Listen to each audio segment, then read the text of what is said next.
Hello again. So this is the second video in the short series I'm doing, building the TTI sciences. There are five sciences I'm looking at: behaviors, and the tool is DISC; motivators, and the tool is driving forces; competencies, EQ, and axiology. Now, in the first video in this series, I built the DISC model, both as a model and then as a continuum, to explain to you how DISC works, the behavioral model, how it works, how it's built, and hopefully you found that helpful. In this session, I'm going to build the motivational model called driving forces. If you recall the DISC model, we talked about the four quadrants: an XY axis based on goals, tasks, results, people, relationships being one axis, and then tell, talk, outgoing, and reserved assets and being the other axis. And came with our DISC model, our dominance, influence, steadiness, compliance. And we talked about the attributes of that. And we talked about how that model is about how do I like to do things. And we looked at this again in a continuum format, showing in terms of the DIS and C that there are two ends of the spectrum. For D, direct and reflective; for I, outgoing, reserved; for S, steady, dynamic; and for C, precise and pioneering. And then how the blend of these four actually creates the DISC profile: how you interact with the world, how you communicate, how you work, where the focus of attention is, and so on and so forth. So in this particular model, I want to talk about why we do what we do. So in the first model, we looked at how do I do it, and now we're going to look at why do I do what I do. And similar to the DISC model, this is a model, and it has 6 areas that we investigate to look at why do I do what I do. And they are as follows: knowledge, utility, surroundings, others, power, and methodologies. Now, these are the 6 areas we look at. Just like in DISC, we looked at 4 areas of dominance, influence, steadiness, and compliance. In the why, in motivators or driving forces, we look at 6 areas. Now, historically, these were known as theoretical, utilitarian, aesthetic, social, individualistic, and traditional. But they have been renamed as we develop these into the idea of 12 driving forces. And the idea is the exact same as DISC, that we have continuums around knowledge, utility, surrounding, and so on and so forth. So let's just talk about this. So what's knowledge? So what is that area that you're motivated by knowledge? Well, at 2 ends of the spectrum, we have over here the whole concept of intellectual. And this person is motivated by an opportunity to learn. They want to acquire knowledge, and they're interested in the pursuit of truth and discovery of truth. So it's all about learning everything possible. On the other end of the spectrum here, we have the concept of instinctive. So these people also are interested in knowledge, but they're interested in knowledge on an as-needs basis, if you wish. They're driven by utilizing past experiences, intuition, and seeking specific knowledge when necessary. The second area that we look at is utility. It's the second metric of what motivates. And we talk about utility. And again, it's a continuum. And at this end here, we have resourceful. And at this end here, we have selfless. So the resourceful person is motivated by practical results. They want to maximize their efficiency, the return on investment of time, energy, money, resources, and so on and so forth. On the other end of the spectrum, in terms of utility, the selfless person is not interested in a return for themselves. They're driven by completing tasks for the greater good, with little expectation of personal return. So different ways of being motivated around utility. The third area is surroundings. And again, it's a continuum. On one end, we have harmonious, and on the other end, we have objective. Harmonious people are motivated or driven by the experience. It's all about the experience. Subjective viewpoints, balance in their surrounding. And this used to be called aesthetic. The objective aspect, or the objective side of the continuum in aesthetic or surroundings, is people driven by functionality and objectivity of their surroundings. So I tend to say for that one that it is function over form, and harmonious is form over function. The next area that we look at in terms of motivators, what drives people, what initiates action, moves them into action, what engages them, disengages them, is others.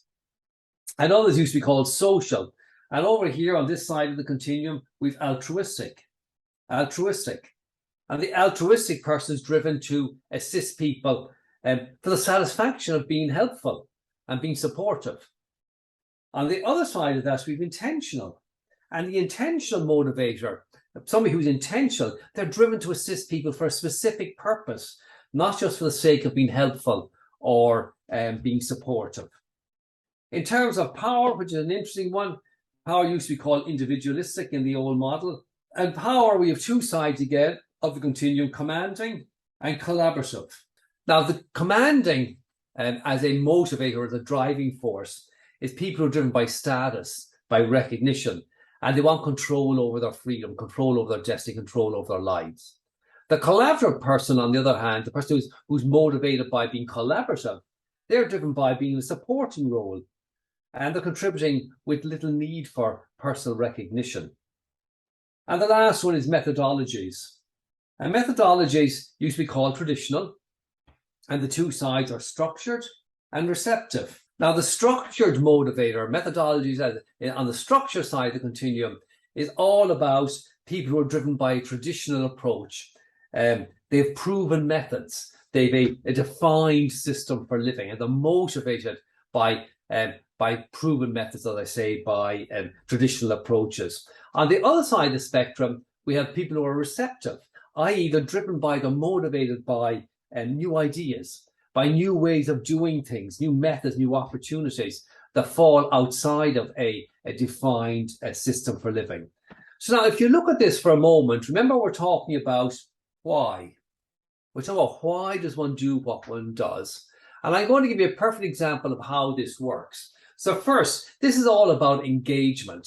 So when you look at this, what engages somebody?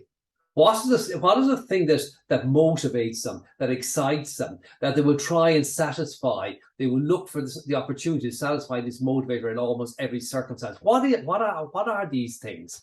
And or conversely, what disengages somebody? What turns them off? What will cause them to not engage with something, to not want anything to do with something? Or what would just not interest them at all? It would just be like a blank. Nothing will happen when they experience this. And I'm going to give you a simple example of this. I'm going to talk, what I did in the behaviors in DISC. I'm going to talk about my particular ones. So I am resourceful, I am commanding, I am intentional, and I am objective. So let me see if I can explain to you what this means. And I'm going to write a statement for you, which sort of takes these four motivators and articulates it in one simple statement. And this is a statement that when I hear it, resonates with me right down here in my guts. So here's a statement. I achieve freedom and control over my life. So that's commanding. I achieve freedom and control over my life by, and here comes an intentional objective, working with people in ways that work. So working with people, objective in ways that work. Intentional, so that's the objective intentional mix. In ways that work. Two, so I achieve freedom and control over my life, commanding, by working with people in ways that work to achieve a return on my time, energy, and resources. And that last one, of course, is resourceful. So here we have the four motivators, the four driving forces articulated in one simple statement that combines commanding, intentional, objective, and resourceful. I achieve freedom and control over my life by working with people in ways that work to achieve a return on my time, energy, and resources. And I can tell you honestly that when I say that statement, I know, I can feel it. It absolutely sums up why I engage, what's important to me. These are the filters that we use when we're thinking about the world, or we think about what is not important. These used to be called PIAV, personal interests, attitudes, and values. And I like the word value. I think it's sort of lost in the new model, but I like the word of this idea of values. This is what we value. This is what's important to us. Now, you can see the importance of this in terms of you engaging with the world and engaging with others, in terms of hiring people for specific roles, in terms of relationships. So, for example, if we flick back for a moment and we look at the DISC model, well, the DISC model tells us how we engage, how we communicate, how we interact with people. And there you had my DISC profile. This talks about why I engage. So when I'm talking to somebody, for example, and I want to really engage with them, I talk in a behavioral style. So I communicate in a way that they will receive the message, that will be receptive. I understand how to communicate because of DISC. But the things I talk about are driving force. Now, these happen to be my one, but if I knew the person's driving force, I would talk about their driving forces, the things that engage them, the things that they value, the things that are important to them. And I'd make a case, a very strong case. This is one of the most important in terms of relationships, in terms of people working together, in terms of matching people to roles. This is much more important, in my opinion, than behaviors or DISC. In a relationship, for example, we can have different communication styles, different ways of interacting with the world, of dealing with problems and challenges, people and contexts, and so on, as we discussed. But you need to have in a relationship, similar driving forces for shared values, for shared view on the world. Last comment I just want to make is you can see how these combine. So if you flick back for a moment and look at my behavioral profile, my behavioral profile here in problems and challenges, I'm direct. I lean into problems and challenges. I'm goal and task focused. Remember over here, I'm goal and task focused, result focused, and I'm outgoing, tell, talk. So I'm outgoing here, I'm tell, talk. I move quickly and I'm pioneering, I bend the rules.